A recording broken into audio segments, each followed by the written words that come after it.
foundation that continues to grow here at the Kettering Medical Center to stand at this time.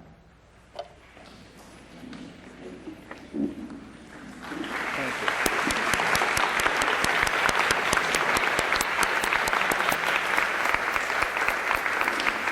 You may be seated.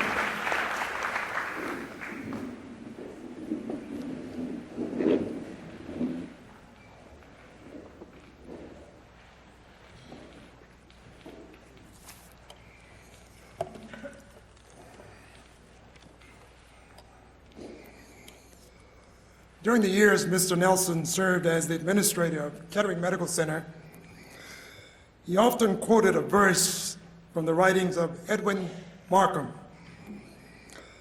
See if these words jog your memory. He drew a circle that shut me out. Heretic, rebel, a thing to flout. But love and I had the wit to win. We drew a circle that took him in. Those words have always had a deep sense of meaning to me. But love and I had the wit to win. We drew a circle that took him in.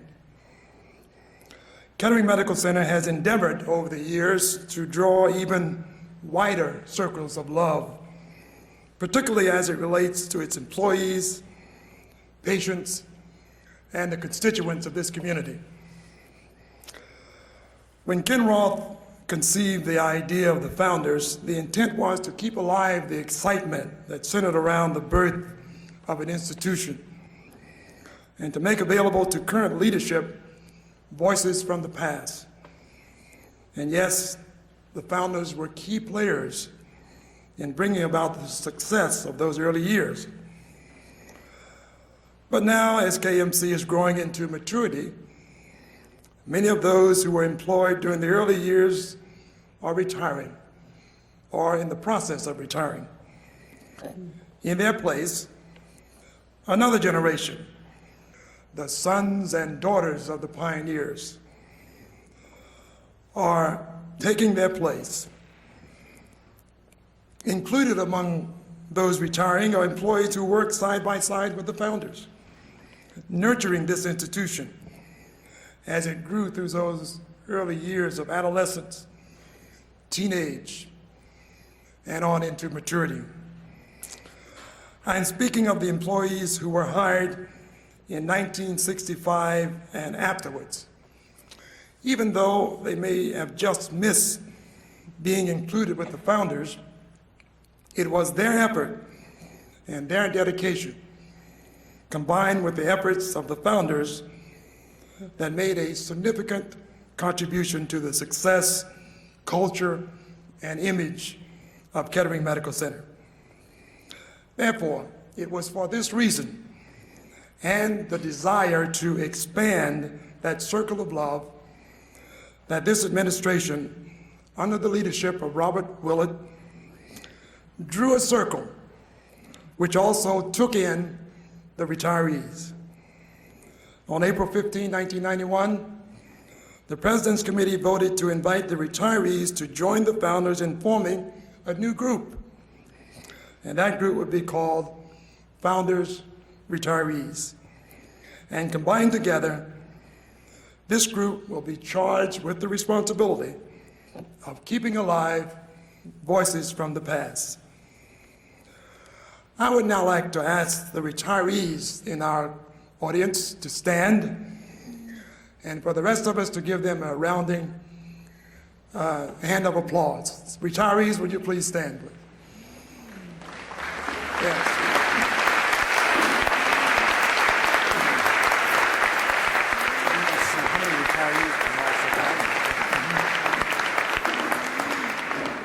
Thank you. You may be seated. And now, I want to say to retirees, welcome to this group. And I'm going to ask you to stand once more. I'm going to ask all retirees and founders to stand. And now, I would like to present a brand new group, henceforth to be known as Founders Retirees. We all stand, please.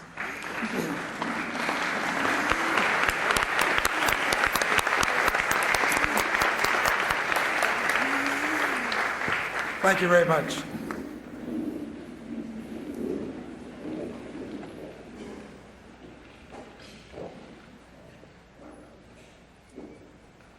We can't let Bob Dell off the hook quite that easy.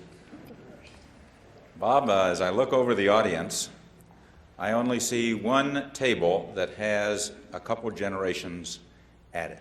Does anybody else see a table that has one of the original employees as well as their daughter?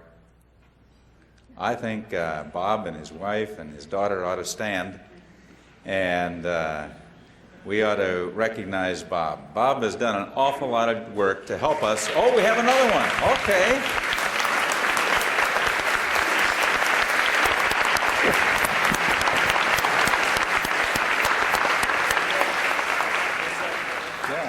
Roselle, I'm sorry I didn't recognize you and your daughter back there at the same time. Well, you know, times like this are fun. We've changed the program around a little bit to have the traditional pancake breakfast that we've had for years and years to coincide. Do you like that idea? Is that a good idea? Okay. Well, you know, we have a group of folks that helped Bob put the program together. Maybe we ought to have the committee. Bob, you want to stand, and the rest of the committee that helped Bob, Ruth and Ernie, and we've got Ken was on the phone.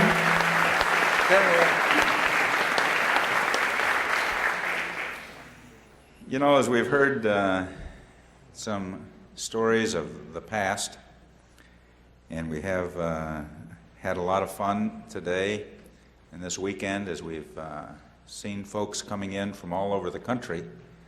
I've observed that there's about an equal split between folks who want to retire right here in Dayton and some folks that want to go down to Florida and some folks that want to go out on the West Coast. Now, I think we ought to find out who wants to go to Florida, and we ought to find out who wants to go west with all that smog. Let's have the Floridaites that have retired to Florida. Maybe they could stand.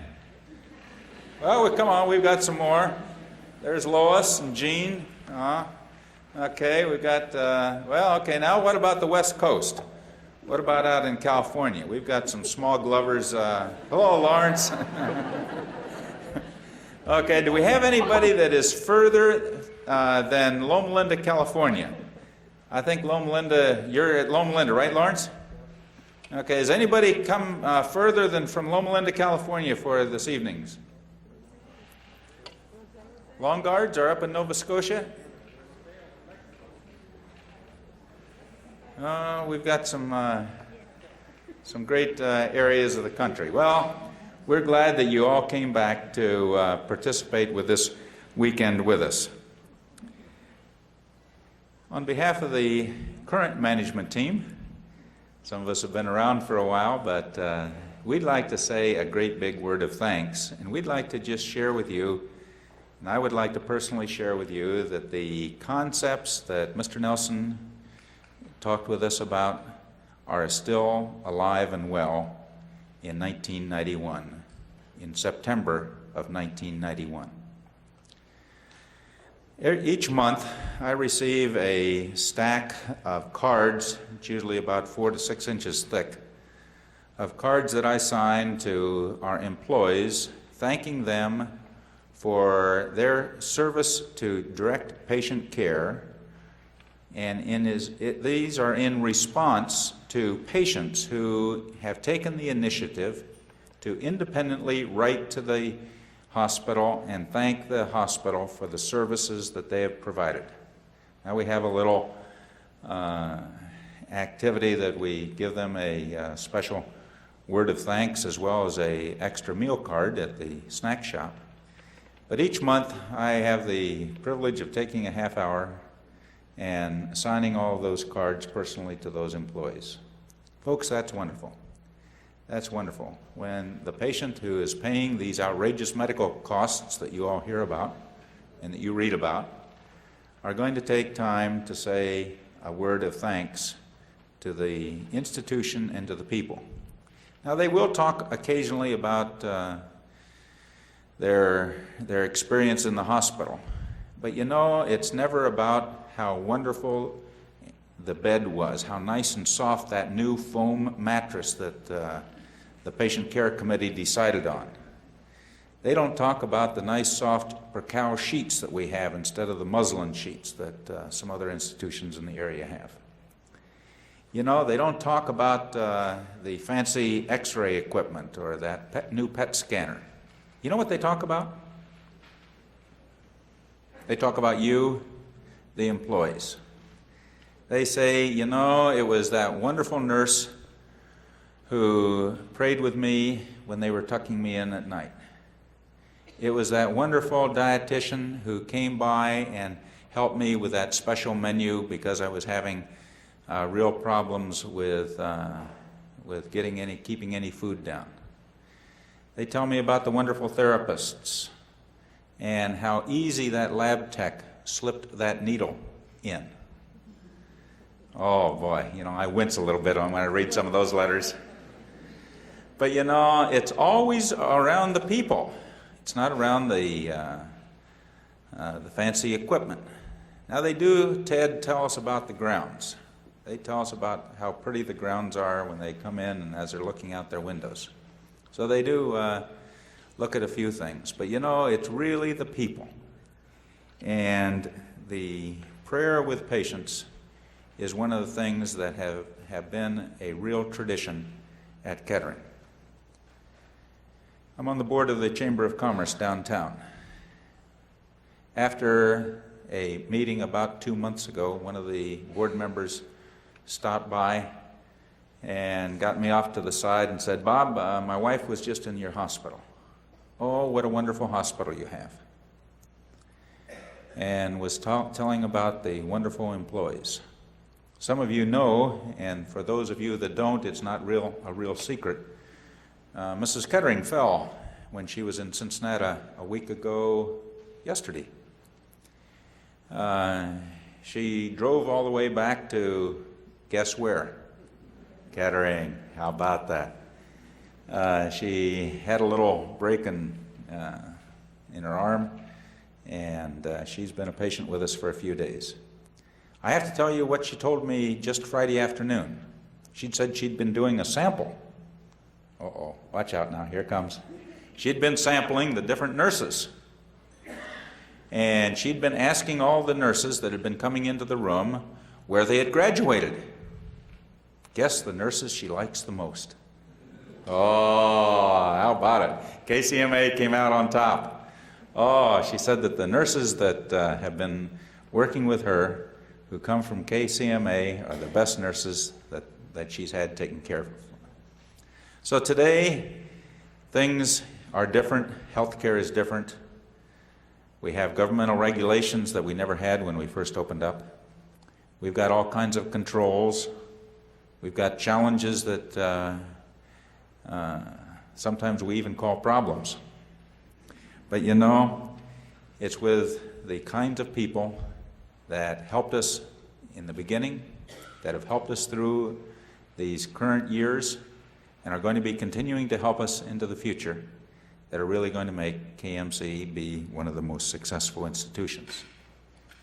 Well, I ought to tell you a little bit about some of our future plans, because some of you have come back and have told me that the institution just isn't like it was when you first came here, and that you almost got lost when you were wandering around the place. Well, we're glad you were able to wander around the place. We've been doing some planning on some further expansion, and our most current activities are that we're going to be planning, and we've got the city approval, but now I've got a legal suit against the city approval for the expansion of our radiation therapy. We're going to be putting in a couple new radiation therapy machines, and so that's being delayed while we hassle with an attorney over that. We've got some other plans to expand. As Mr. Nelson mentioned in his report, the patient's length of stay is going down and down and down, and many of the procedures that used to be done with 4 or 5 days in the hospital are done now on an ambulatory basis. We're currently doing some planning on seeing how we can bring open heart patients in the morning of surgery. How about that? But anyway, the things are changing rapidly, and as they are, we're going to be having to change the character of how we take care of more and more ambulatory patients. So we've got a major study underway on how that'll happen. Probably in another 2 or 3 years when you come back, we'll be back in the mud. Some of you wandered around in the mud, and you'll remember that. But as we redo the face of the institution along toward Southern Boulevard so that we've got a new set of entrances so that the patients that are coming in for day surgery, for ambulatory care, will be able to get in and be a lot easier for them to arrive and have their service and be picked up and head on home. You know, we mentioned earlier about that Verticare program. Some of you may remember when we had a program called Verticare. We were early on the development of that program, and we coined that word here in Kettering. You know, that went a little farther than we thought. We didn't anticipate that as many of the patients would be going on an ambulatory basis as what they did. But things have gone on. Well, it's a real privilege to have each of you come and be with us this special day, from the early morning pancake breakfast through to this evening's activities. I want to say to each of you, thank you for coming, whether it was coming up north from that warm sun. We tried to warm it up a little bit for you, Bill, today. I hope I noticed your brow was getting a little warm out there under the tent. Maybe we did okay by mid-afternoon. Did have a little bit of frost around this weekend. And for the folks that came in from the West Coast, thanks so much. To each of you, thank you very much, whether you were one of the original folks or whether you came along and helped us. We really appreciate what each of you have done. Thank you. Have a pleasant evening. And we're ready for our benediction. Ruth?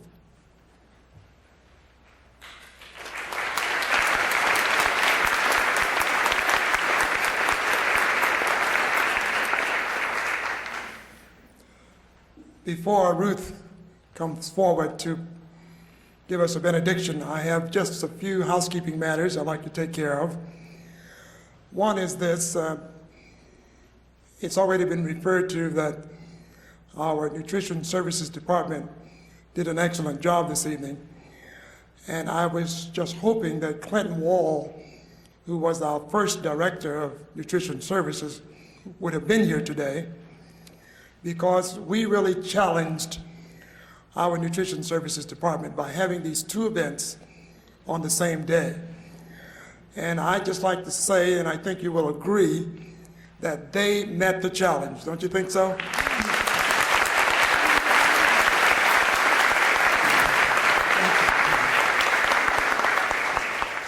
Secondly, there were numerous founders and retirees who called or wrote letters and said they were just so sorry they couldn't be here tonight.